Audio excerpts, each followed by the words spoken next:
Welcome one and all to the Snap UK podcast. Week 1, the only pod you need for NFL analysis on this side of the pond, because football is here. Yay! Yay! The enthusiasm. It feels like a lifetime since we had games to discuss, and I, for one, cannot wait to get stuck into the results from this week. With me tonight on the pod, we've got Gary. Say hello, Gary. Hi, guys. John. Hello. Jim. Hello. And finally, after his long sabbatical, apparently he was busy with a real job. It's 4th and Inches Farrow himself. Paul, hello.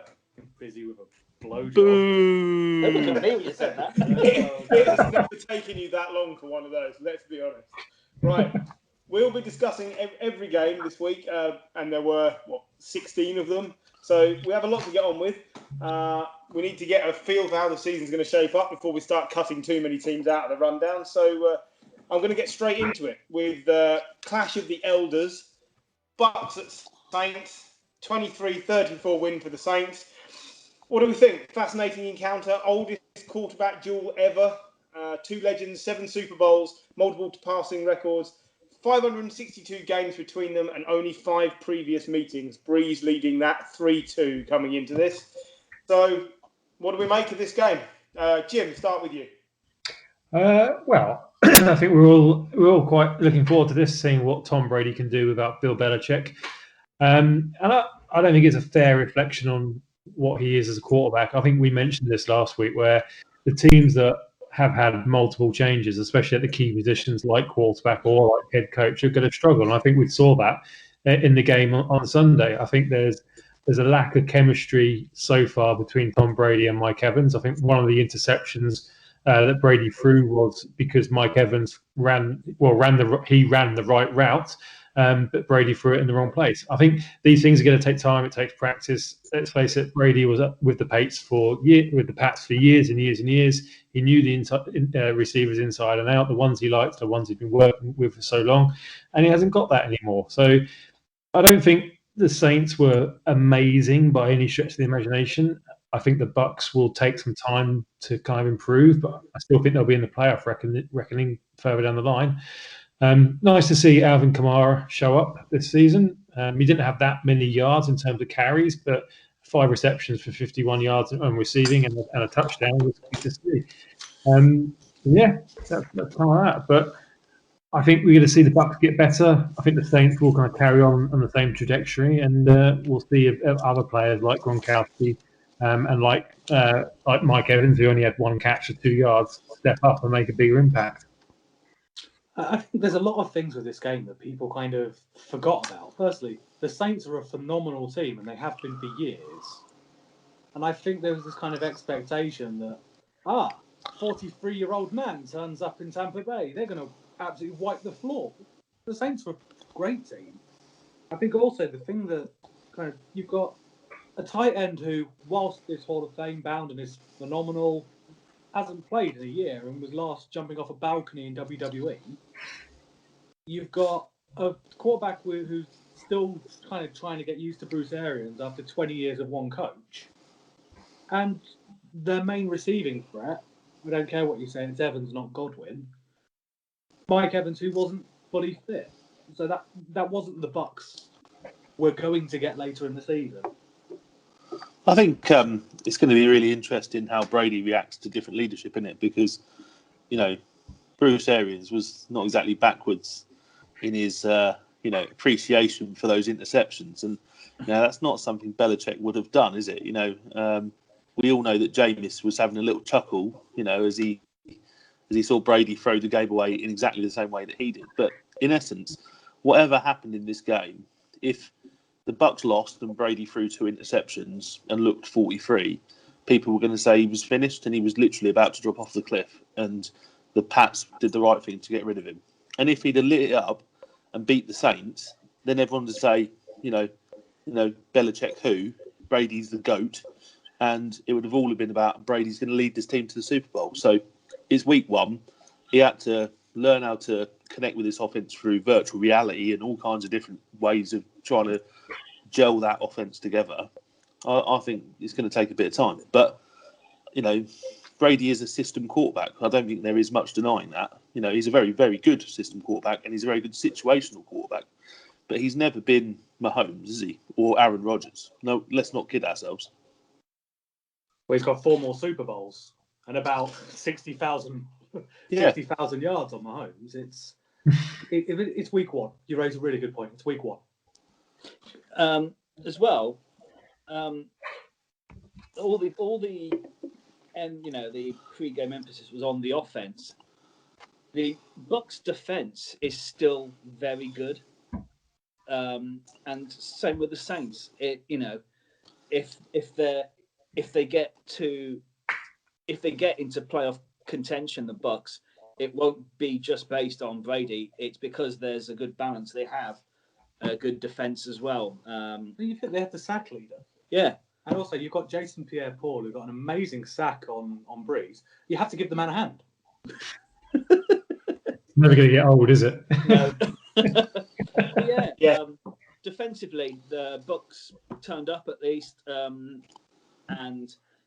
when Brady starts to click with Evans and Gronk, and the running game turns up, because it did really turn up this week, the Bucks can push for the playoffs. But what did you say? We're just going to say it again. It's week 1. Why was so much of the running game done through Rojo when you've got LaShawn McCoy and Fournette? I don't know, but he looked all right. Like 17 carries, 66 yards, average of 3.9 yards. He wasn't terrible. He's much better than what we've seen previously. I think it's just a case of Leonard Fournette getting used to the surroundings he's in. He's only been there, a week, 10 days? I'd still take him over Rojo too. But yeah, but Arians knows Rojo, so until then. Yeah. Do you realise Brady was sacked 3 times in this game? He was only sacked 3 times in games when he was with the Patriots, a total of 8 times in the last 10 seasons. Yeah, but that's a case of the Tampa Bay offensive line is still. It's not the best unit on the team. It's got not Dante Scarnecchia. Yeah, that's one issue, but it's got a rookie playing, I think, right tackle. It's going to take time for it to gel. Offensive linemen are never brilliant in their first year. It takes 1 or 2 years at least for them to get up to speed of an NFL game. So, yeah, it's a big risk when you've got Tom Brady, but at least they did address it. I think it will get better. And I think Paul made a really good point. Let's not forget, this New Orleans Saints defense is really good. I think it loses some of the attention it gets because of Drew Brees in the offense, but it's got a lot of good players on it. I think the depth cornerback is probably the best in the league. Oh, yeah. Janoris Jenkins, Lattimore, Cam Jordan would walk into nearly every team in the league. Exactly. And CJ Gardner-Johnson was the top tackler, with 10 tackles. So there's a lot of depth there, both on the cornerbacks, but also up front as well. Cameron Jordan is probably one of the best defensive ends in the league, and he never gets the attention because when it comes to the Saints, all the attention goes on offense. Is anyone concerned that for the one big pass that the Saints put up, it wasn't Drew Brees, it was Taysom Hill? Brees averaged 5.3 yards per pass. Taysom Hill, 1 pass for 38 yards. And this is the Brees we saw at the end of last season, who just couldn't generate the ball down the field. I think you're going to get that with Brees. Brees, you're going to get ridiculous pass completion. I think for me, it's whether Kamara can be the Kamara of 2 years ago to bring in enough difference to that offense. If you can close down Kamara, and is it Latavius Murray there now as well? Yeah. Yeah. So, and I think they both ran for under 50 yards, didn't they? So, or something ridiculous like that. The yardage weren't high at all. So, if you make them do everything through the air, then I think you've got a chance against the Saints. Kamara is the key, not Drew Brees. Yeah, and I agree. I think you look at kind of the receptions that each player got, and Jared Cook 5 receptions at 80 yards, Alvin Kamara 5 receptions 51 yards. That to me kind of spells that he's not making those massive passes down the field. He's looking for short slant routes or curls or check downs to the running back. And then also the 2 starting wide receivers, Michael Thomas and Emmanuel Sanders. Neither of those are players that get down the field with much pace. They're much more kind of catch and yards after the catch type players. So I mean, the team is still set up for Drew Brees. Obviously, yes, his arm strength is always going to be questioned after the last couple of years, but I think they're set up to still be able to play with the pieces they've got and prove that they can win that way as well. Absolutely. If Michael Thomas runs anything other than a slant route, he gets a nosebleed. Exactly, yeah. We should touch on Michael Thomas' potential injury. Anybody heard any more about this potential high ankle sprain that he was refusing to let the trainers look at after the game? Oh no, they're going to have to bring in somebody with a random name generator off Madden who'll come in, score a touchdown, then never play again, like they do every year with random wideout. So it's a fair point. Keith Kirkwood's coming back. What was some of the other ones?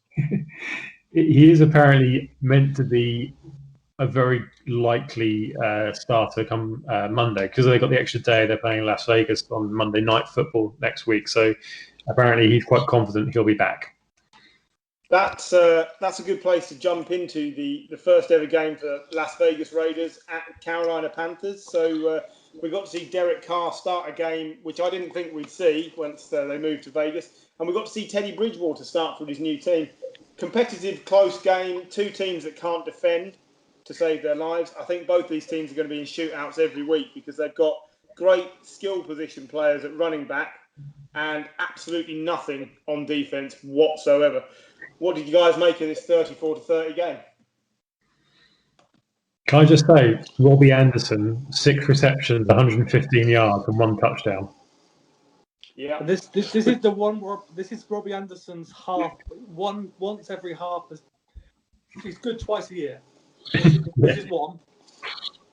I think we've always said Robbie Anderson is consistent. Yeah, no, it's he does it. He does it every so often. He learns to catch. Like he had, wasn't he the only person with six catches in 6 straight games at one point last season? He's still rubbish, but yeah. I mean, even the someone will pick surprised. him up. Someone will pick him up in fantasy. They'll have him for 3 weeks. He'll let you down. He'll get dropped again. Someone will get injured. Someone will pick him up 3 weeks later. He'll disappoint you. He'll let you down. You'll drop him. Someone else will get someone injured. They'll pick him up. They'll have him for 3 weeks. He'll let you down. He'll disappoint you. You know, it's just Robbie Anderson. The Giovanni Bernardo White House. I'm going to say all Lamar Miller. Yeah, he'll be picked up first in our league by Steve because Steve only knows 15 players and one of them it seemingly is Robbie Anderson, who he picks up every year. So yeah, got to get that stint out of the way first. Fair enough, but otherwise, you know, it was quite an interesting game. I think you absolutely hit the nail on the head there, Griff, where you said like they've got 2 decent running backs, and you look at the amount of work that Christian McCaffrey got through: 23 carries for 96 yards, and then a further 3 receptions for 38 yards. Similarly, on the other side, Josh Jacobs, 25 carries for 93 yards. That's heavy workload for a running back in a single game. But realistically, Las Vegas haven't got anyone to throw to. They're down to bare bones when it comes to wide receivers. And Carolina, I think, actually looked okay apart from the defense. I think if the defense could stop Las Vegas, they would have won this quite easily. From the very brief glimpses of Ruggs, he looks fascinating. He looks like he's going to be something. Yeah. I know it's week 1, but he looked quick. He looked like he could separate, but then got injured. So if only he could play safety or cornerback, that'd be just what the Raiders need. Right. Here's one for Gary. Gary, would you like to tell me what you think about the final pass by Phillip Rivers as they played Jacksonville, his first game for the Colts? Well, if it was after 8:30 on Sunday night, I was asleep. I was extremely tired after a long few weeks. Let me tell you, you've seen this pass before. So what do you think it looked like? I think he went for quite a deep pass and underthrew the ball and got picked off. Guess. That fairly well sums up what happened. It was that holding the helmet in their hands, walking off like, I can't believe I've thrown another interception, when we all knew it was coming. Look, it's the same reaction we would all have if we had his childcare bill, I think. For his 11 kids. Look, Rivers put up impressive numbers, 36 of 46, 363 yards and 1 touchdown, but 2 picks, and they were costly because whilst Jacksonville played okay, the Colts should have easily put this game away, and they just kept giving the ball back. Marlon Mack is a big loss because it meant Rivers had to make 46 passing attempts, and Gardner Minshew had a good day, 19 of 20. It's not a heavy workload, but 3 of those passes were touchdowns. So it all went right for the Jags, and maybe they're not the worst team in football. I don't think they're the worst. They are very close to the worst. It's week 1. Yeah. And, John's obviously moving towards a more Minshew mania beard. He's getting ready to go full handlebar and really go a full 180 on his opinions on Minshew. Hey, John.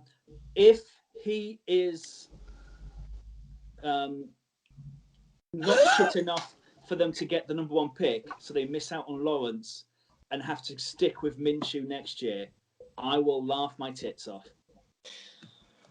Well, look, he did everything he can do with an extremely young team. I think running back James Robinson was the first undrafted player to start in week 1 for a team for like 30 years or something. It was ridiculous. Mm-hmm. And actually, he did all right, 16 carries, 62 yards. He had a reception for 28 yards as well. Basically, the 20-27 win was hard fought and well earned by a very young and inexperienced Jags team over a Colts team which should be able to do better than this. T.Y. Hilton, 4 catches, 53 yards. They're not going to win games if he doesn't put up bigger numbers than that. There's a very popular meme that's gone around. And I saw, as soon as Rivers threw the interception, for the benefit of those who watch through YouTube,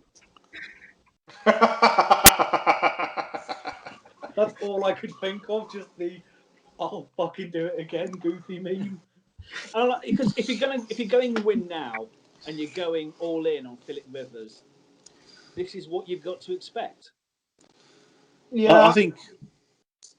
Well, for me, I think the Jags. That's probably the best they're going to play all season. I just don't think they're very good.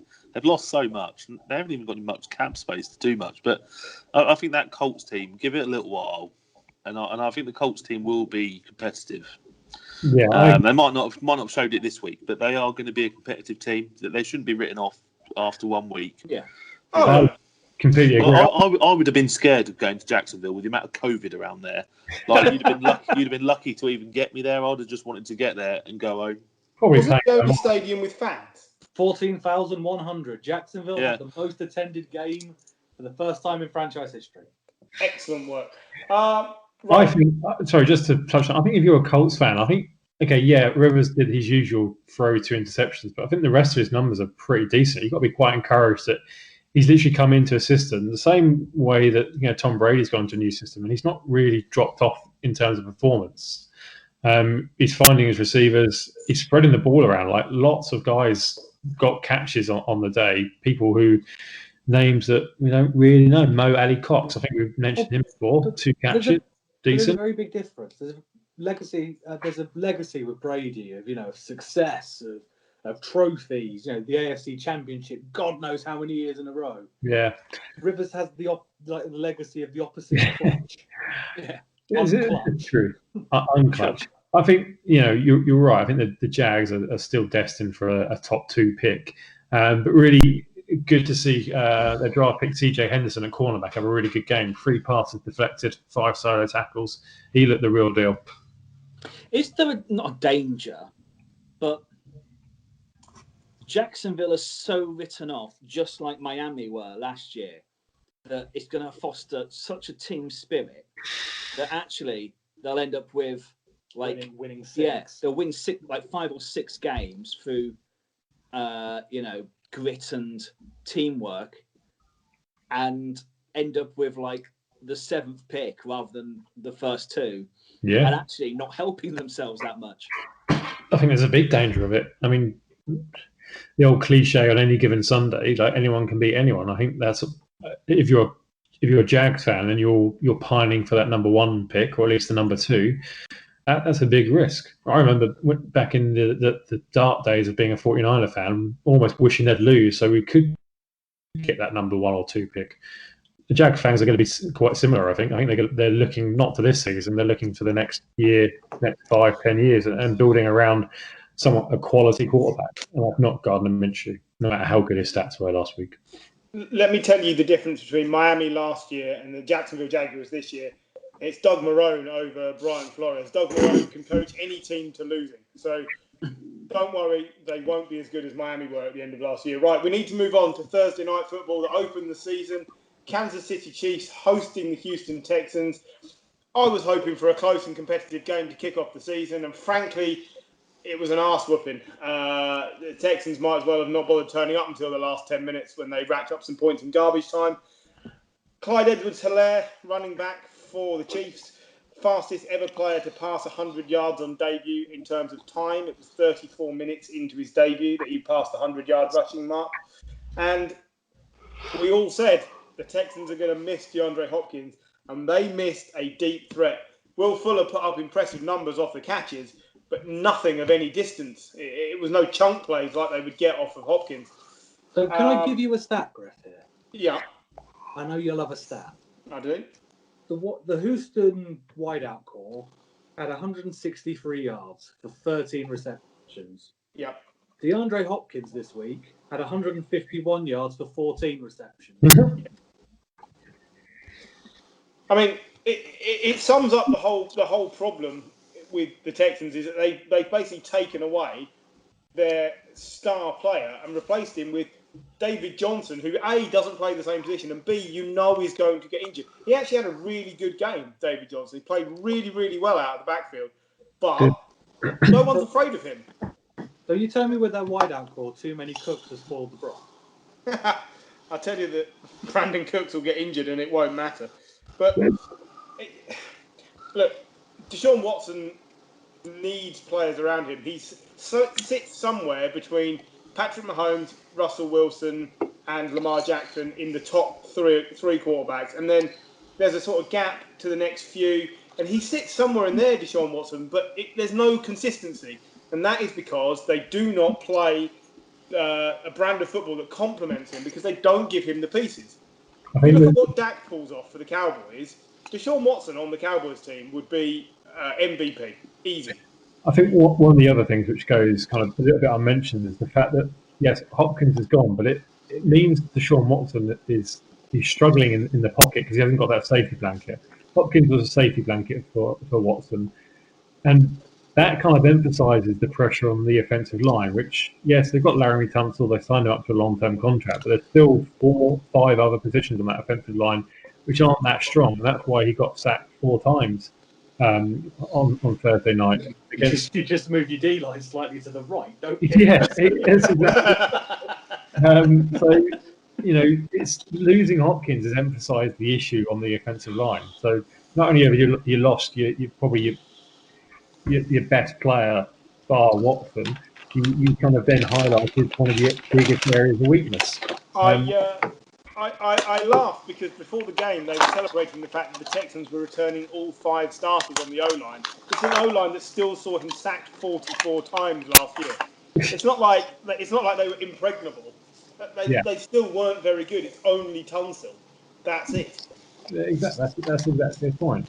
And then on the flip side, Kansas, the opposite of what we've discussed with the Bucks and the Colts, massively settled side, looked like they've not missed a beat since Super Bowl, just came on, played the same game, and absolutely destroyed the Texans. So I said last week, I can't see anyone beating the Chiefs. I think they have a legit chance of going 16-0 and going to Super Bowl. This is a team that didn't need a round 1 running back at all, and this is their. I think if anything, they've become scarier. Well, look, Edwards-Helaire is just. He was an amazing acquisition for them to pick him up in the first round and everyone else to let him fly by. 138 yards or 25 carries. Now, admittedly, they didn't get him going in the receiving game at all. And he was stuffed at the goal line at least 3 times because he's not that big and you got the feeling they sort of missed Damian Williams punching the ball in. So if there's a weakness, that's where it is. If you can force them to run near the goal line, they may be not a powerhouse team, but how many teams are going to limit them to that sort of performance? Not many. If that's your biggest weakness, then it can be schemed around, and Andy Reid is good enough to scheme around that. Like, you've got players who either can run on the off tackle, or you've got wide receivers like Tyreek Hill and McCall Hardman who can also run a jet sweep. So you can work around that. I think Clyde Edwards-Helaire had a great game. Yeah, you're right. He's not the biggest, and it's not power running isn't his forte. But I don't see it being a thing that will hold the Chiefs back whatsoever. Can I make a childish shout out for Kansas City defensive player Willie Gay, who got one enormous tackle at the weekend? Just wanted to put that out there because it made me laugh. But most impressive was Sammy Watkins picking up where he left off in the Super Bowl. 7 receptions, 82 yards at nearly 12 yards a catch, and a touchdown. Like, he gets overlooked in this receiving core. Like, you just reeled off the other names, and he's never considered in the same breath as Tyreek Hill and McCall Hardman because people think his star has waned. But they're getting the best out of a player that no one else has managed to do this with. He was the third overall pick a few years ago. People forget that. You're absolutely right. He gets $15 million a year. I think he's okay with sort of being seen as like third on the depth chart. Oh yeah. How did they manage to get all this going? Did they have like 47 cents left on their cap? Yeah, I think the renegotiation of Watkins' contract and then a few other people opting out has helped the Chiefs when it comes to them paying Kelsey a bit more and Mahomes a big chunk more. Agreed. Much like Bobby Anderson, he is a really inconsistent player though. So like Gary said, someone's going to pick him up this week in fantasy, have him for 3 weeks, they'll drop him, and then he'll have another great game and someone else will pick him up. It's probably me, to be honest with you. Yeah, it's the Watkins way. Speaking of wide receivers, though, let's talk about a team that basically haven't got any and really suffered because of it. Jim and Gary's 49ers lost 24-20 to the Cardinals, basically because they couldn't get anything going on offense downfield because you failed to pick anybody up in the draft and your best receiver is limping around with a foot injury in Deebo Samuel. Look, it's a disappointing way to start the season, no doubt, but the defense still looks pretty damn good. Let's be honest, we didn't fail to pick someone from the draft. We picked someone from the draft and they got injured, just like the rest of the team. It was a big disappointment. I think the big concern was George Kittle going out the game for a little bit with an injury because literally once he goes, there is no one else apart from running backs at the moment to throw to. Raheem Mostert did a great job, decent running figures, great reception figures for running back. But after that and after Kittle, it just, the top 3 receivers were Mostert, Kittle, Juszczyk. Kendrick Bourne was the best wide receiver, and he is not a number 2 or 3 wide receiver, let alone a leading guy. You could argue he's number 2. Yeah, very good. I'm not sure. Like Garoppolo, I think was fine. I think he had actually a pretty decent game. Accuracy wasn't brilliant. Didn't throw any interceptions, but I just don't think he had the options, to be fair. Yeah, I think that's a fair enough analysis. Look, I think I said in last week's podcast, Garoppolo's hit his peak, but if he stays there for 5 years, that's fine. That's good enough, but I don't think you'll get any more out of him than this. And he needs the pieces around him.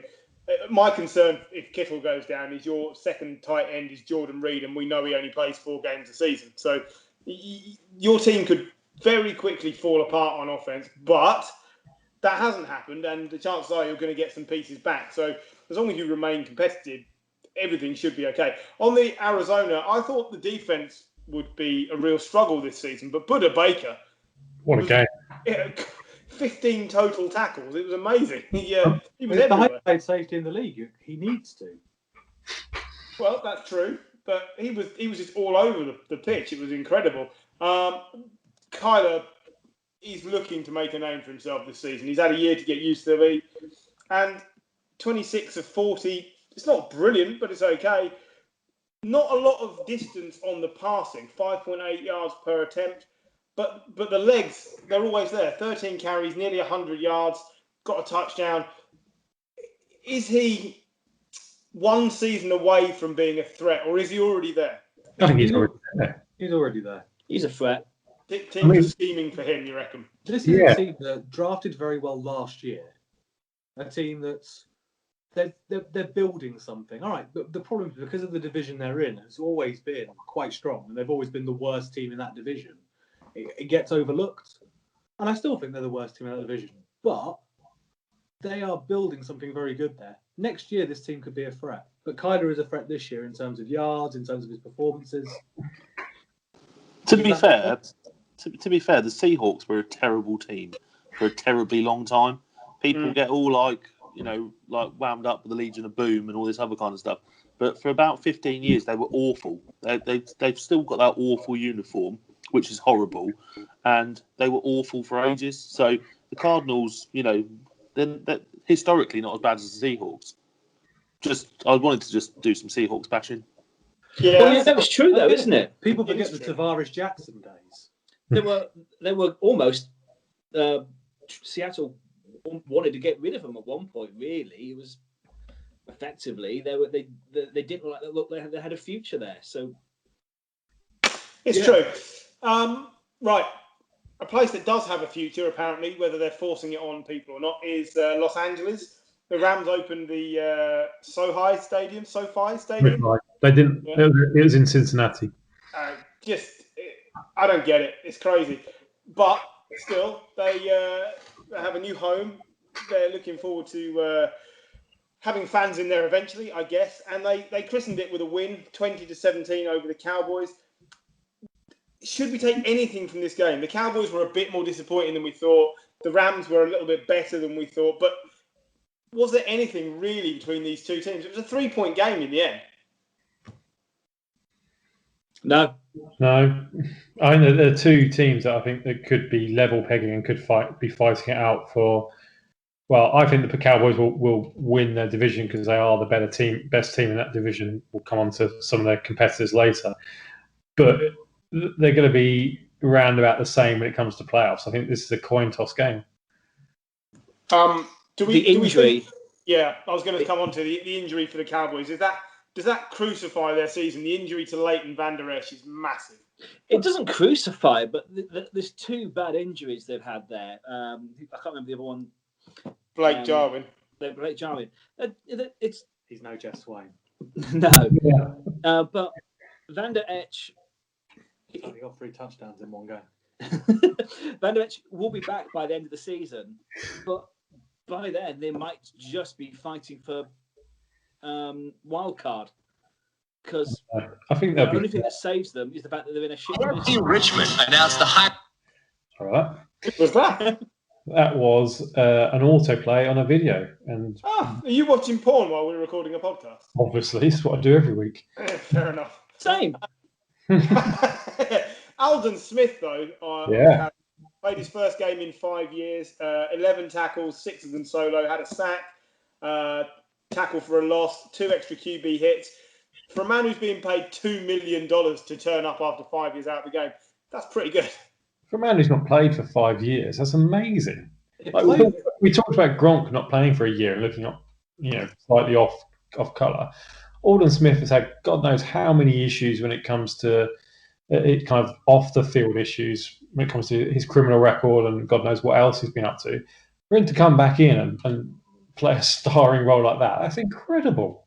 But Aldon Smith's playing for his career. Gronkowski's CTE still hasn't made him realise he's back on the field. Good point. There was a bit of a offensive pass interference call against Michael Gallup at the end of this game. That it was touch and go. Duff call. Yeah, you reckon? I'm not sure. I suspect so. There's another one coming up later that I thought was actually blatant offensive pass interference. This one I didn't think was blatant. I don't know. I think by the letter of the rule, it was. I think the rule was terrible. I think Ramsey overplayed. I saw a meme that showed us. Yeah, Ramsey sold it well. Yeah. I think that's what you say, but I wasn't taken with it. I really want to rate the Cowboys. I said they were going all the way, and I refused to overreact to week one because it's week one and we've had no preseason. But I wanted to see more out of Zeke. 22 carries for 96 yards is not enough. I want to see more. Touchdowns, though. Pretty Sorry? decent. If he got 96 yards and 2 touchdowns every game, he'd be MVP. Yeah, but he only went at 4.4 yards a carry, and that isn't good enough for a team that's built around Zeke. Don't forget, the team isn't built around Dak. I completely disagree with that. I think 4 yards a carry is what every running back should be aiming for. Because if you get 3 runs at 4 yards a carry, you've got a first down. So I think, we didn't see kind of that many massive explosive plays. He only had his longest run was only 14 yards. So I think that's probably an issue, that he's not kind of getting that 30, 40, 50 yard touchdown run.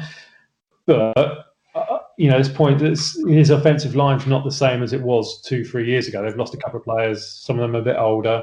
And actually, the LA Rams, they've got a pretty decent defensive tackle.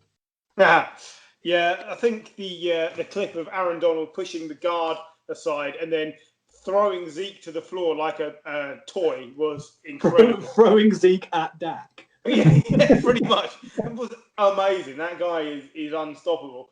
I wish we could never see him every shorten Rookie of the Year, do we? Or the Offensive Rookie of the Year. I don't know why we don't call them Roy. Ever since Dak won Roy, ever since Dak was Roy, he's flattered to deceive in my eyes. He had a couple of good years. I think his first 2 years were good. Obviously, his first one was immense. His second year was pretty decent as well. But yeah, I agree. I think since he's got that contract, he's not been the same player. No, I'm not sure. We'll round off this game with the running backs on the Rams. So Malcolm Brown, 18 carries, 79 yards and 2 touchdowns. He looks like a proper hammer. And then they just spliced in Cam Akers, 14 carries, 39 yards. They just threw him in when they needed to give Malcolm Brown a break. It looked like a really good duo. Yeah, but I mean, Malcolm Brown got exactly the same average yards as Zeke Elliott got. And you've just been moaning about it. Which is what I'd expect out of Malcolm Brown. I'd expect more out of Zeke Elliott. That was kind of my point. Fair enough. But this is a team that got rid of Gurley. Yeah. So they must have had a plan for that. You don't get rid of someone who was so integral and seen as like an untradeable, unchangeable part of that offense. You wouldn't just get rid of it without a plan. They'd been picking people in drafts. I can't remember his name. Brilliant. Darrell Henderson, is it? Yeah. Darrell Henderson Jr. or something. Yeah. Yeah. I think you're right, but I do think their hand was forced probably a year early on the Gurley front.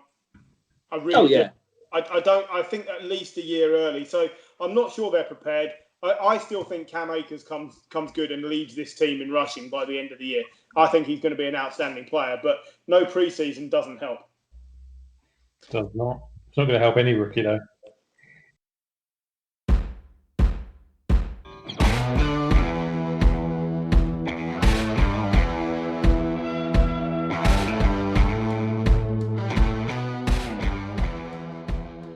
So the Ravens took on and took apart the Browns at the weekend, winning 38-6. Is it too early to say same old Browns, same old Baker? And is this Ravens team better than last year? So I'm going to answer all of those questions with one word. Possibly. Nothing like sitting on the fence there, Paul. Maybe. It is the same old Browns. The Browns have not won a Week 1 game since 2004. Who was the quarterback? I'm guessing Couch. McCown? It was Tim Couch in his final season as starter. Yeah, there we go. That is the last time they won on opening day. What happens when you rest on the couch? The Ravens are a fantastic team, and they've brought some good pieces in. I'm a big fan of J.K. Dobbins. Yeah. Was he the first Ravens rookie to rush for 2 touchdowns on debut? I believe so. That was impressive. I thought Mark Ingram would outpace him to start the season, but Ingram was barely involved. Did nothing on the day. Yeah, So, a bit annoying for my fantasy team. and mine. But, whatever. It could have been worse. He could have picked up Gus the Bus. He did even less. Possibly Jamal Lewis. He was very good there. Maybe. We need to talk about Baker. I see him on all the adverts on the telly, and I hear him talking about it's less me and more we. And then I see him play like we, and I'm like, this guy is simply not getting it done. He's now on his fourth coach, and I understand week one, no preseason, new coach, don't shoot him down. I get it. But this was exactly the same Baker from last year. He's got all the same pieces around him. Kareem Hunt, Nick Chubb, Jarvis Landry, OBJ. He is wasting them. He is not involving everyone properly. The first play, the first drive of the game, picked off. Careless. But at the same time, there's other things within this. So for me, you've got Beckham, you've got Landry, you've got Chubb, you've got Hunt, you've got Austin Hooper coming in at tight ends to complement Calvin Joku. Who's now he's now on IR, isn't he? Yeah, but you've got all these pieces. Where's the O-line? Yes, that's an extremely fair point to make, and I agree. But the O-line isn't responsible for all of these problems. Baker Mayfield simply isn't a first overall draft pick. No, but he's someone who you think about the other players, and they've not had a revolving door for 3 years, which he has had. I struggle now to defend Baker. Whilst I never had him pegged as number one, I really liked him in college, but he hasn't moved on. He's exactly the same player that came out of college, and that is a massive problem. I think you're right. I think I'd be worried if I was a Browns fan. And to the point that's going to be a running theme through the whole of this podcast, it's only week one, but you're right, Griff. You're showing exactly the same issues that he showed through most of last season. He's indecisive. He can't figure out where he's going to throw it. And when he does eventually throw it, it's normally the wrong place, be it gets intercepted or it doesn't make a completion. His completion stats aren't great. 21 from 39. It's just over 50%. Not good enough. On the flip side, he is playing a very good Ravens side. I think the Ravens side is going to challenge the Kansas City Chiefs. I think the additions they've made on defense have been brilliant. I think Calais Campbell was a brilliant signing. Drafting Patrick Queen, who led them in tackles. I think that's exactly what they needed because you could run against the Ravens. And although the running stats for both Kareem Hunt and Chubb are good, I don't think they're as good as what they would have been last year. No, Calais Campbell had 3 passes deflected on his debut with the team. That's incredible. Because he's 7'9". Well, yeah, admittedly. This Ravens team is incredible, so judging the Browns against them is definitely not fair. Can I quote Madden for a moment? Yes. The Madden X Factor description of Calais Campbell last year is that he wreaks havoc with his incredible length. And don't we all? That he can wreak havoc with his incredible length as a purple-headed man. That's an amazing description. Well done, him. Purple-headed, incredible length. Yeah. Calais Campbell. Weren't the Browns one of the teams that beat the Ravens last year? Yeah, they were. And you've got to think the Ravens were definitely told that before the start of the game, by the way. Marquise Brown excelled, 5 receptions, 101 yards. Willie Snead, 4 receptions, 64 yards. I don't rate him, but that's good enough as a number 2. And honestly, it doesn't. Lamar actually is really showing progress as a passer. I mean, 20 of 25, 275 yards, 11 yards per attempt, and 3 touchdowns. If he continues to progress as a passer, this will quickly become the equal of Kansas City because you won't know what they're going to do. Yeah, I think that's one of the best passing performances we've seen from Lamar Hunt probably since he came into the league a couple of years back. Lamar Hunt, he's been dead for years. Lamar Jackson. Sorry, you started talking about the Chiefs as well. I got confused. Yeah, I see. No, Tuesday night, it's late. I'm tired. Anyway, yeah, that's probably his best passing game. And if that carries on, then I think everyone else should be worried because it's going to be impossible to try and defend against this team because you're never going to know what's happening.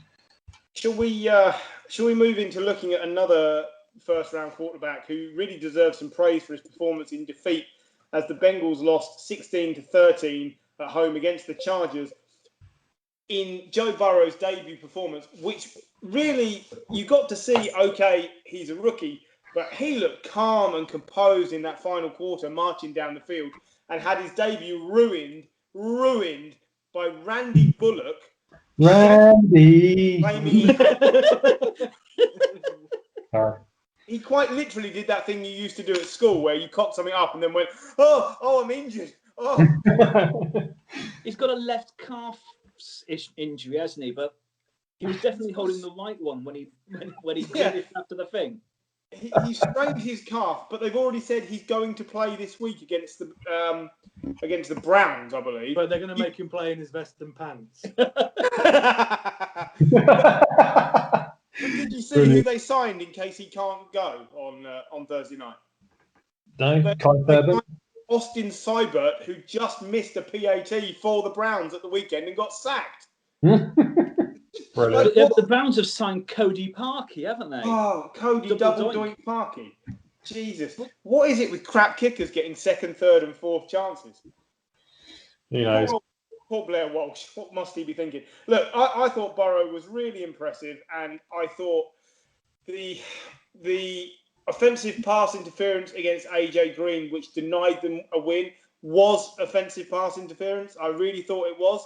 Yeah. But I was pleased to see AJ Green playing well and looking like AJ Green. Yeah.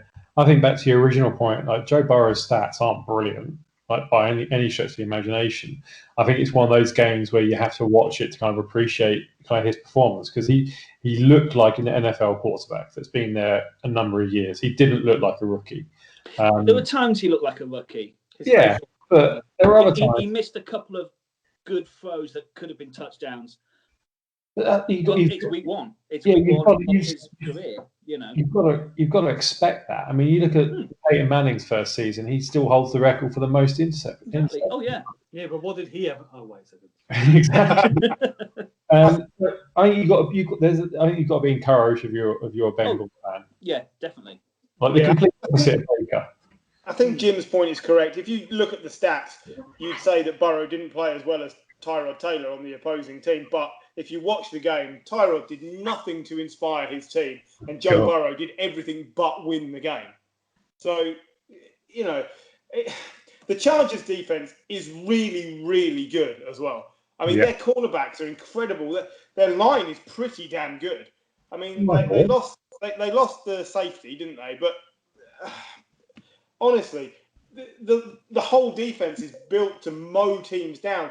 The Bengals aren't going to play a team this good every week. Burrows is not going to come up against Joey Bosa. Burrow, sorry. He's not going to come up against Joey Bosa next week. Who was astounding this week. He was brilliant. Yeah. The Melvin Ingram interception was quite entertaining because Burrow tried to shovel pass it to his player and threw it straight into the middle of Melvin Ingram's numbers. It was like, that was the one time where he looked like a rookie. Yeah. That was the time where, for want of a better phrase, he shat his pants and basically just lobbed the ball at Melvin Ingram. But we all would. Where he realised he's not playing for LSU anymore. Yeah, pretty much. You don't face that every week, do you, in college? But the guy's a juggernaut. Look, it's a lucky win for the Chargers for me, but the exact opposite to what the Chargers have been going through for the last 2 or 3 years.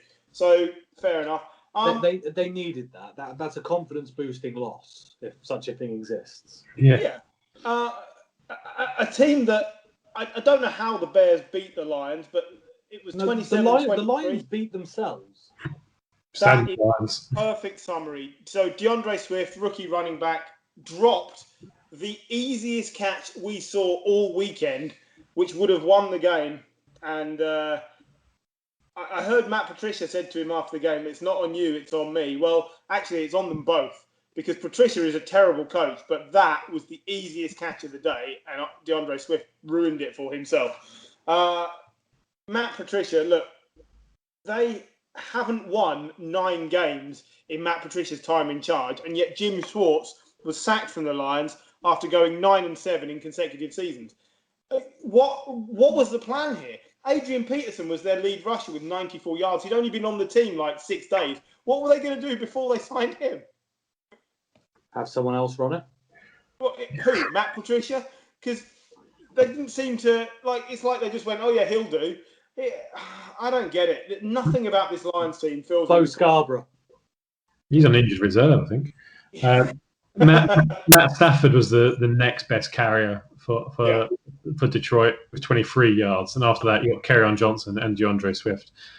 But I mean, Peterson came on and he was Adrian Peterson again, back in the as he appeared in the olden days. 14 carries, 93 yards, looked like Adrian Peterson, and it's probably a good job Detroit have got him, because otherwise, Stafford's not going to get the time to be Matt Stafford if there isn't a legit running back there. And I think people now have to watch out for Adrian Peterson.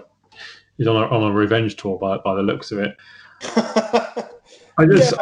I think the point that someone made is how did the Bears win this? I don't think they did. I think you've hit the nail on the head. The Lions lost this, and somehow the Bears managed to come back and score 21 points in the fourth quarter. Have you seen the stats before and after Trufant got injured? Yeah. So before Trufant got injured, Trubisky was 11 for 25 with 150 yards. After, he was 9 for 11 for 92 yards and 3 touchdowns. Yeah, they lost both cornerbacks, didn't they, the Lions? Yeah. And it made a massive difference. I don't think for a second this is the Mitchell Trubisky moment where he turns it around. We've seen this happen before where he's sneakily won games. He's still Mitchell Trubisky. If they'd have replaced him at halftime with Nick Foles, you'd have said, yeah, fair enough. And it'll be the same next week. Let's face it, Desmond Trufant he's a good cornerback, but he's not a great cornerback. No. If it was Jalen Ramsey or Darrell Reeves back in the day, you'd understand it, but it's not. It's Desmond Trufant, who's a decent second cornerback who, I'll pick him up for depth, but it's not. Yeah. If I was Trubisky, I wouldn't be getting too excited. I'd go back and carry on practicing. No. What you need to do every week is just get Allen Robinson to just crowbar the quarterback's legs in the first half. Right. Moving from these two NFC North teams, let's go and visit the other two. It was the first time ever that the Vikings had hosted the Packers on the opening day of the season, and they probably wish they hadn't bothered, as they lost 43-34, as Aaron Rodgers basically turned in a classic Aaron Rodgers performance, shut me the hell up, and looked brilliant on the day with a bunch of no-name receivers and Devontae Adams. Yeah. You're doing well if you've got Devontae Adams on your team this week. Yeah. You have 40 points in fantasy or something. It was a ridiculous number of fantasy points. You wrote in here in the running order, not that we have a running order. Does Adams get enough love? Rodgers was playing. He got 34.6 points if you're playing PPR. So when I wrote, does Devontae Adams get enough love? He very rarely gets mentioned with Michael Thomas, DeAndre Hopkins, Odell Beckham. He should do. He's the best route runner in the league by a country mile, and I decry anybody to go against me. I won't take you on that. No, I won't take you on that. But this is what I mean. His name never comes up. I don't know whether it's because people just assume, well, if you play with Aaron Rodgers, you'll get the numbers. But he in himself is a brilliant player, and I've certainly underestimated how good the Packers would look at the start of the season. Again, for the 50th time, it's week 1. But I will say this, the Vikings defense without Everson Griffin, Linval Joseph, and Danielle Hunter, who's injured, was poor. It was really, really poor. And Kirk Cousins can't win games in that condition. He needs the defense to hold up, and then he'll do enough. But you could just say the first five words of that sentence. Kirk Cousins can't win games. Yes. Yeah. I was trying not to be too harsh on him, but I think they need a defense that works, and it looks bad. And until Danielle Hunter comes back, this might be all you get. The rest of the defense isn't as good as it was before. They'd lost more than the 3 players I've just mentioned. I don't know. I really thought the Vikings would at least win this game and look like a powerhouse still, and they didn't. They looked to have taken a big step backwards. And I don't think it's week one. I think it's just not a great off-season that they've had in terms of player turnover. They're still a very good team, and out of the teams that are in the NFC North, they're still comfortably second. Yeah, I still think they make a big case for a wild card position as well. I think that you're right. It's week one is obviously the buzzword for pretty much every commentator this week. But you look at teams like the Chiefs, like the Ravens, and now like the Packers, and they've all got big wins, and you're like, yeah, I think they're set. And I think this was one of those performances by the Packers where you just look at it and go, I think they're going to be all right. Because Rodgers was looking good. The running game was looking fine, not brilliant, but decent. Yes, Devontae Adams stole the show, but the other two leading receivers, Marcus Valdes-Scantling and Alan Lazard, have got decent numbers as well. Both scored a touchdown as well. And the defense, Christian Kirksey, who they picked up from the Browns, 12 tackles, that's decent. The pass rush of the Smith brothers is always going to be excellent. So if I was a Packers fan, I'd be quietly comfortable about getting into the playoffs and really kind of challenging and having number 2 or 3 seed again. I think this is a Packers team that was a game away from the Super Bowl. Yeah, exactly. And for me, I almost see this as encouraging for the Vikings. They put 30 points on a team in the NFC Championship game last year. Yeah, but a lot of that came in garbage time. Like 24 of those points came in the fourth quarter when the game was pretty much over. I'm a huge Rodgers fan. He does have these games now. It's just we've got to assume that they're the outliers rather than expecting this sort of performance. 10 out of 16, you're going to get this performance 4 out of every 4 games a season. I don't know. But I'm not the biggest Rodgers fans, and I think he's still, if he came to the 49ers tomorrow, I'd be over the moon still. Oh, he's still great. I still think he doesn't. He's obviously not in the last few years put up the same type of glamour and glitz that we've seen from Lamar Jackson and Patrick Mahomes, but he's easily a top 4 or 5 quarterback. Yeah, I mean last year as well, they changed the way Green Bay have gone to play action, which isn't what they've done for Rodgers' time. So it's going to take. I mean, it should take time to get used to. I mean, they still got to the NFC Championship game. But he's still if they can really, if other teams aren't as good this year, Packers look pretty much almost similar level. That might be enough. He's doing what Tom Brady used to do as well. He's making average receivers look good. Just randomly, Sky Sports have just put on the highlights of the Packers and the Vikings game on TV beside me, and you look at some of the throws, and you can't not catch them because they're just the ball placement is brilliant. So if he carries on with that, and with decent running game, Aaron Jones's figures were okay. Again, average of 4 yards per carry. Can't ask for much more. You carry on with that, and you get AJ Dillon, the rookie running back who they drafted this year. He gets rolling as well. Again, it's a decent offense. It's a decent defense. I think the Packers will be fine. Yeah. Right. Okay. Let's move from a quarterback who had a really good day to another one. Russell Wilson, 31 of 35, 322 yards, 9.2 yards per attempt, 4 touchdowns. Wow. This was Russell Wilson at his very best, leading the Seahawks to a 38-25 win over the Falcons. If he's going to play like this every week, the Seahawks will easily beat the Niners in that division. He can't need to because they haven't got a running game. Yeah, they didn't need one. Well, that's the ethos of this year is let Russ cook, isn't it? They're going to play through Russell Wilson more, which I'm not gonna lie. If I was a coordinator, I probably would have thought of this before now. Yeah, it doesn't sound like something it took a genius to come up with. But maybe I should let this generational talent do what he does best. Maybe. If you can have that level of thinking, you should be a head coach. Look, I brought in Eddie Lacy, so I can't say anything. we won't deny it. It was a great performance by Russell Wilson, but is this Atlanta defense just seems to be getting worse and worse and worse? Like, okay, usually we can blame it on injuries. They're all there at the moment, and they were pretty bad. It's poorly coached. The defensive players are Yeah. very, very good. It's poorly coached. Dan Quinn shouldn't be there. Yeah. Matt Ryan as well, 450 yards and 2 touchdowns. He got 100-yard receiving games out of Julio Jones, Calvin Ridley, and Russell Gage. Who the fuck is Russell Gage?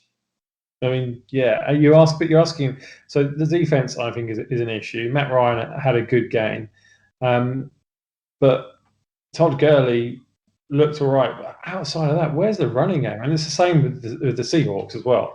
Like, both these teams are severely lacking a running game. I don't think Todd Gurley looked great. His stats flatter to deceive. But you're asking Matt Ryan to throw the ball 54 times. 54 times. That is ludicrous. I mean, look, very few quarterbacks would get away with doing that without getting picked off a hell of a lot more. He got picked off once. But to your point about the running game, look, I think both running games struggle due to the O-lines on these teams. We know this about the Seahawks. Chris Carson is a very good running back. Carlos Hyde had 1,000 yards last season. I think they will be fine when the game allows. Wait, hold up a bit. Carlos Hyde had 1,000 yards last season. He had 1,003 yards for the Texans last year, I believe. Yeah, nuts. Yeah. I don't think I've made that up. You're looking at me like I'm lying through my teeth, but I'm fairly sure. I will check, but I'm fairly sure he had 1,000 yards last season. That's a very well hidden stat behind. I'm pretty sure he did as well, Griff. But then I take you back to one of your points you made just now, and that if he comes up against the 49ers, they've got a much better pass rush. It was 1,070 yards. They've got a much better pass rush than the Falcons have, and they've got a much better linebacking core than the Falcons have. If you haven't got a running game to lean on, and you've got a dodgy O-line, and you've got Nick Bosa, Dee Ford, Eric Armstead, and Javon Kinlaw, Russell Wilson's going to be under more pressure. And can he have the same level of stat lines under a lot more pressure than what I think the Falcons were able to get on him? No, probably not. But if the 49ers had played the Seahawks this week, I think the result would have been very similar. I don't think it was. I mean, probably would have been beating us because we've got no wide receivers. Yeah, I think that's fair. Yeah, I mean, look, the Seahawks and the Niners should be contending for the top of this division. That's the key thing. Are the Falcons the worst team in the NFC South? Or is it the Panthers? There's a good battle between them because neither of them got defenses. But they've both got what looks like the bones. Well, the Panthers side got the bones of a decent offense, I think. I'm a Giants fan. I can't say anybody's bad, really. Right. So another team with a lot of change at quarterback this season were the Patriots. Cam Newton, we just mentioned the Panthers. Cam Newton released from there. First time ever an MVP follows another MVP into a team and starts a quarterback. And the Patriots beat the Dolphins 21-11, basically on the back of Cam Newton's 15 rushes, 2 of which went for touchdowns. And the fact that despite losing 8 players who opted out, the Patriots defense was still really, really good and picked off Fitzpatrick 3 times. Look, come on, it's Fitzpatrick. Listen, don't cut me off there. Just look, it was A, the Dolphins, B, week 1, and C, the 2 above. Because I think anyone who plays the way Fitzpatrick does we know he's an interception machine. That's for granted. He's thrown 3 interceptions in games without a touchdown 6 times, and 4 of those have been against the Patriots. It just happens to him a lot. But I will say this. I think adapting to Cam as your new quarterback is easier than adapting to Tom Brady as your new quarterback.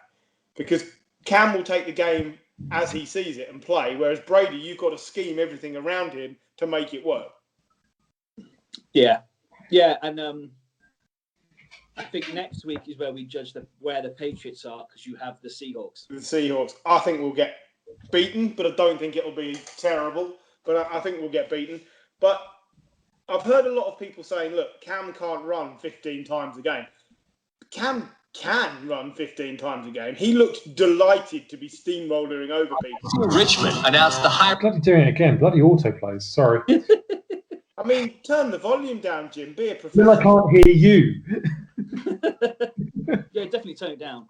Yeah. You're professional. Don't listen to anyone else on here. Unbelievable. I mean, I didn't find this game that inspiring at all. These are, the Dolphins are rebuilding. Ryan Fitzpatrick's not a long-term answer. We all know that. They've got a lot of new players. Didn't really expect them to beat. I wouldn't really expect them to beat New England had Brian Hoyer been playing. To be honest with you,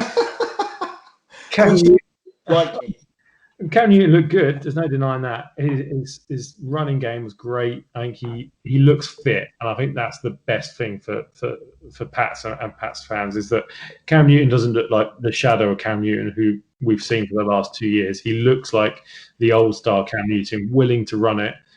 And the passing was fine. Let's bear in mind again, he's hardly got any receivers of note, so I don't think we're going to see many come 250, 300-yard games.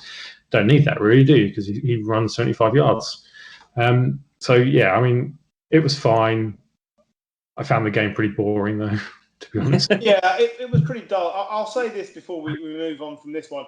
I think 2 or 3 games of Cam running, forcing teams to defend the box, then you'll see the Patriots suddenly start throwing the ball a bit more because they want teams to believe that Cam is all they've got. Now, he might be all they've got, but they need teams to believe that to open up the defenses so that he can throw the ball a bit because the players aren't there. He's going to have to make those throws to the players. Yeah. Yeah, I mean, this comes back to the point I made earlier about Brady made average receivers look great. Cam Newton's not that player. So I don't know. He had some pretty poor receivers in Carolina when he went to the Super Bowl. They weren't great. No. It was based on rushing, though, wasn't it? Yeah, because they were open. Jonathan Stewart. Yeah. It wasn't based on... Teams put 6, 7, 8 men in the box because of Cam and Stewart. Well, imagine if you have to do that for Cam and Sonny Michel. Which I think would do. And don't forget Rex Burkhead. Never forget Rex Burkhead. Jimmy White.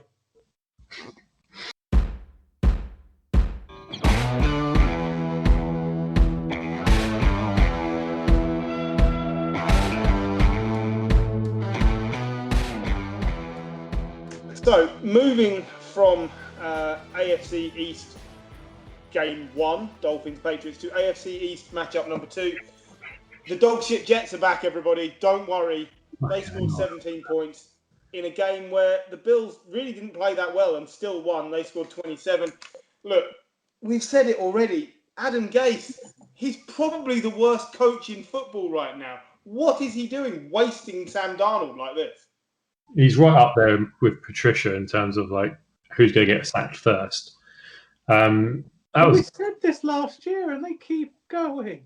it's dreadful. He's the Energizer Bunny of mediocrity. I think they ended last year, and they're like, "Oh, we've only had him for a year. We can't be seen to be changing coaches again."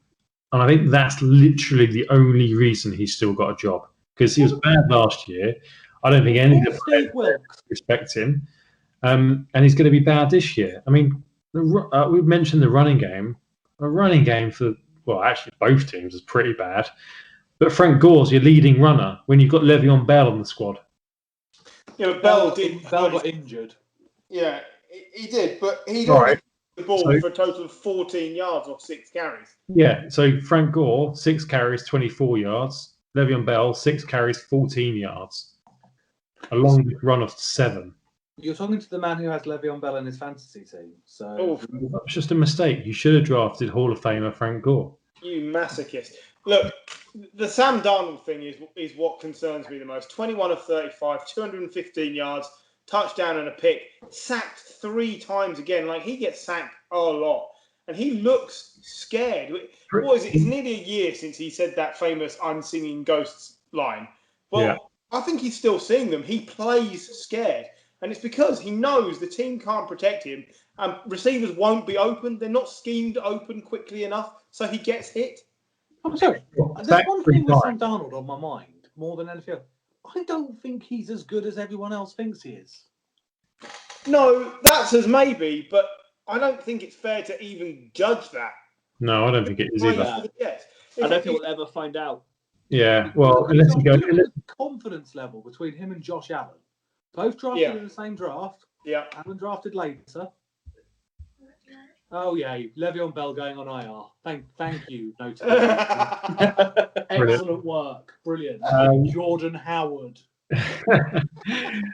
But I think that, right, yeah, he was sacked 3 times, but he was hit another 5 times. Yeah, that's what I mean. I don't think it's on Sam Darnold. So I still think he could end up being a good quarterback, but it's not going to be in New York if they don't strengthen that offensive line. I know they started to with the draft last year, but then he's got sweet F all to throw to, apart from Jameson Crowder. Crowder had a good game actually, 100 yards, including a long of 69, and it was impressive. He wriggled through those tackle attempts for the touchdown. Yeah. He's a good player, but he's not, he's not a number 1 receiver. Number 1, is he? No, he's even a number 2, really. On the opposing side of the ball, before we move on, look, Josh Allen, 33 of 46, 212 yards, 2 touchdowns, average-ish performance. He rushed for 57 yards. Look, it's good enough to win. It's good enough to win against the Jets. My concern is, at least twice, he overthrew players for touchdowns. My concern more is the 2 fumbles he lost. And again, it's not a great Jets defense. So let's not kind of put the emphasis on them. I think that's a worry because Josh Allen is a good runner of the ball. He is a genuine dual threat quarterback. He doesn't get the applause that Lamar Jackson or Patrick Mahomes or Russell Wilson get for that kind of side of the game, but he is a genuine threat when he's running the ball. And I don't think he fumbled it that much last year. If he's starting the season with 2 fumbles, for me that's almost a bigger concern than the overthrows, because he's always had the overthrows. Like accuracy's never been his forte. I don't think the fumbles technically are on him as well. I think it's a reflection on some poor play calling. Possibly so. I think Paul might have hit the nail on the head when he said, "Look, Sam Darnold just looked shot already." And Josh Allen's got confidence. He knows, okay, I fumbled the ball. I'll just throw it 40 yards on the next play when I get it back. He knows that he's got the arm and the talent and the backing of the team to do that. Whereas Darnold thinks, if I don't score on this play, what we're going to do? We're going to be hammered again. I think you're absolutely right. And it's the backing of the team, not just the team on the pitch, but the team off the pitch as well. None of us trust Adam Gase or his coaching staff. I think it's the complete opposite in Buffalo, where that they've kind of built a really good team. Like there's some good players on there. There's not beat around the bush, but it's not stellar players yet. Some of them could be extremely good, but they've got a good team and they've got a good coaching team, and they're coached to win. I don't think that's the case of the Jets. So Gase is just an empty suit. So the difference between the players, right? I've gone on the Wikipedia pages, of course, the fountain of all knowledge. So Darnold won the Rose Bowl. Josh Allen was the famous Idaho Potato Bowl MVP. I'm going for the guy who won the Potato Bowl rather than the Rose Bowl. Well, yeah, clearly right now the Potato Bowl is winning out. Darnold just seems like a confidence player. Oh, he didn't even win the Potato Bowl. He was just the MVP. Speaking of potatoes, wow, Carson Wentz basically was statuesque like a potato and got sacked 8 times. I'm going to say this once. The Washington football team. Can we now just refer to them as Washington, please? No, I want them to be referred to by their full name the entire year. Or we can call them the non-Redskins. The Washington non-Redskins won 27-17 over the Eagles. And boy, oh boy, did this all first-round defensive line beat the living snot out of Carson Wentz. I think he was hit like another 6 times or something on top of the 8 sacks. It's incredible. No. No, sacked 8 times, QB hits 15. Oh, that's ridiculous. I think for the football team that used to the football team formerly known as the Washington Redskins, the key thing about it was Chase Young. He was good. He was very good, and I think he inspired players who have always been like Ryan Kerrigan has always been a decent defensive threat. But when you've got this absolute snarling beast on the line with you in Chase Young, that just seemed to inspire the rest of the line. It just, I mean, it's what Nick Bosa brought the 49ers last year, isn't it? It's that extra piece which teams have to scheme around, and they have to consider kind of, putting 2 people on him to stop him, because the guy is a genuine monster. Like, he looks like a heck of a player. I can't wait to carry on watching him. But you're right, he brings the best out of Jonathan Allen, Deron Payne, and Ryan Kerrigan, Montez Sweat. They all got to the quarterback. I think, to one of the points we discussed last year about Carson Wentz, the guy's been sacked 8 times, hit 15 times, but he kept getting back up. Bless him. He did not get injured. So I'm hoping that that's a true test that actually his injuries are behind him, because you wouldn't blame him after the 10th hit for him to just go, fuck this, I'm out. Because that was a beating. I know the Eagles had problems on offensive line. The whole of their right side of the line was, inexperienced. But Jesus, 15 hits on the quarterback and 8 sacks. Come on, that's just not very fair. If the Eagles flattered, I said the Eagles flattered the seas for me. The NFC East. That's the division they're in. Yeah. That's the one.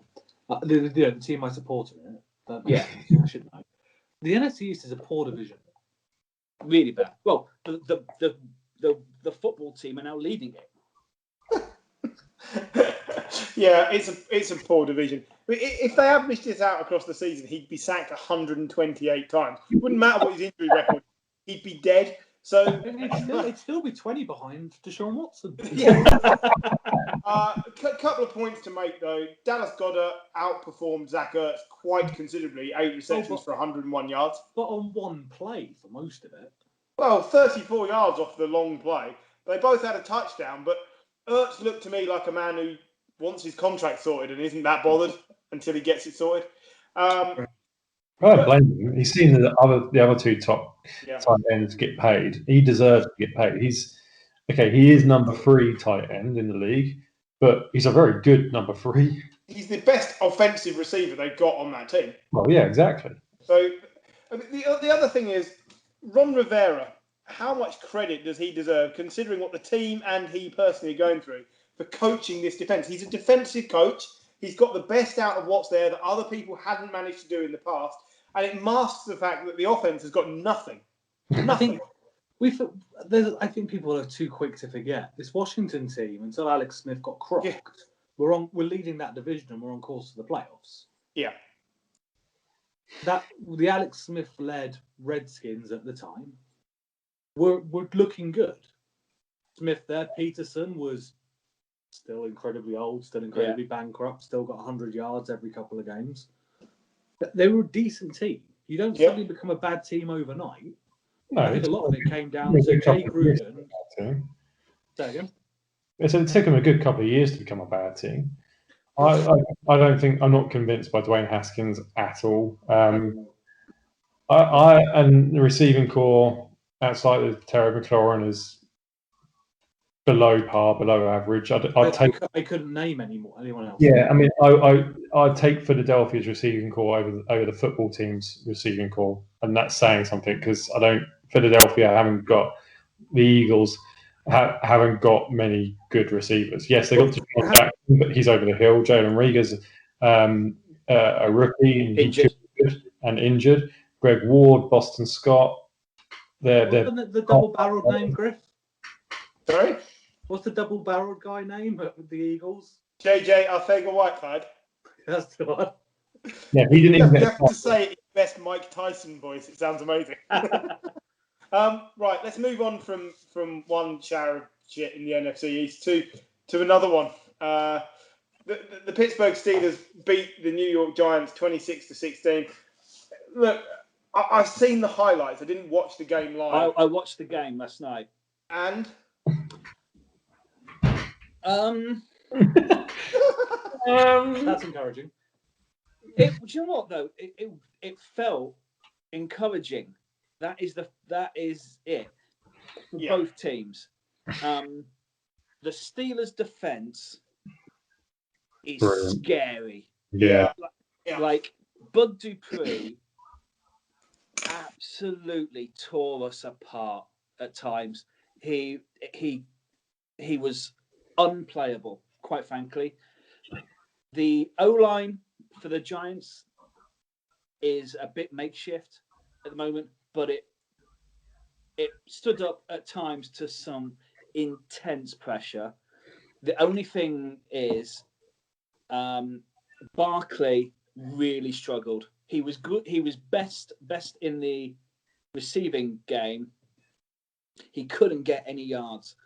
15 carries for 6 yards. If you're playing the Steelers this year, and your running back if you're playing fantasy this year and your running back is against the Steelers, I'd be worried because they were a mate. TJ Watt, it's a shame he's playing at the same time as Aaron Donald, because otherwise he'd be defensive MVP every year. He's a brilliant player. I think I had him down for that, didn't I? TJ Watt as defensive MVP. So did I had the You look Steelers at the down to go all the way, pieces. actually. Sorry. I think this Steelers team's sneakily good with... Look what they did with two cackers crap quarterbacks last year. If Ben had played on this team last year, they would go into the Super Bowl. I genuinely, honestly believe they would, because the defense is better than Kansas City.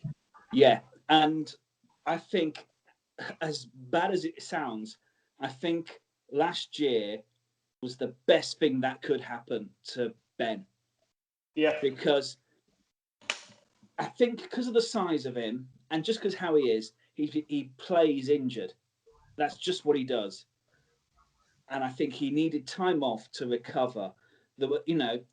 It's been exactly a year since he last threw a football competitively. Yeah, yesterday, and it took him time. There was a lovely back foot pass to Juju just before half time, and then suddenly you're like, okay, Ben's back, and I got worried because I think with Ben and with Juju back as a receiving threat, because he wasn't for the end of the year. This is a really good Steelers team. Like we said with the team formerly known as the Washington Redskins, they have a number of number one picks in defense. The Steelers do as well. Minka Fitzpatrick, Devin Bush, TJ Watt, Terrell Edmonds. Yeah. Hayden. I'm sure Hayden would have been. They were very good, but as well, Chase Claypool looks a decent receiving threat. They got James Washington in. It's a built team. This is a really great team, and actually for New York, it's encouraging that they were only 10 points behind, because I tell you what looks encouraging. Jones looked good. Yeah, Darius Slayton looked excellent. Yeah. He was finding space when none of the other receivers were managing to find anything at all. He easily outplayed Sterling Shepard, and I think that's going to be the theme of the season. I think Darius Slayton will be your lead receiver. I think when Golden Tate's back, I think that helps. But Slayton, I think, is going to be... But Tate is a slot player, and Sterling Shepard is very one-dimensional. Darius Slayton is running all the routes, and he's getting open. And you're going to need that. I believe in Daniel Jones. I think he played better last year than he got credit for. He didn't fumble yesterday, as far as I know. And he took some big hits. And like you say, it's encouraging. In a poor division, I think you've got the chance of racking up some good wins. Yeah, I really do. Daniel Jones appears to have taken the Christian McCaffrey diet. Yeah, over the summer. He does. He looks big compared to the waif he was.